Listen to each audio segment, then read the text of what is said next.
السلام عليكم ورحمة الله وبركاته. النهارده إن شاء الله هنشرح خزان الفلتر من جوه، وإن شاء الله هنقطع النهارده خزان بالكامل عشان نعرف هو إزاي بيشتغل وإيه مكوناته من جوه. يلا بينا يلا بينا.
زي ما انتم شايفين كده يا جماعة، هو ده الخزان من جوه.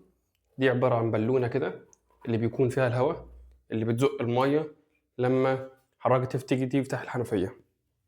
بصراحة كان متعب قوي، بس الحمد لله خلصناه بدون أي إصابات. بس البالونة دي بتكون كده بالظبط لفوق. المية تخش من هنا كده، المية يخش لحد ما البالونة تنزل في هوا هنا كده. المفروض إن الهوا ده هو اللي بيزق المية لما حضرتك تيجي تفتح الحنفية اللي تشرب منها. بس فكرة عمله بسيطة جدا خلاص. وطبعا ده البلف اللي هو بتاع ده البلف اللي هو بينضغط منه هوا. بس هو ده شكل الخزان من جوه. يعني فكرة عمله سهلة، أو يعني ما فيهوش أي حاجة إن شاء الله. أتمنى أكون فدتكم النهاردة، وما تنسوناش دايما باللايك والاشتراك. والسلام عليكم ورحمة الله وبركاته. أشوفكم على خير.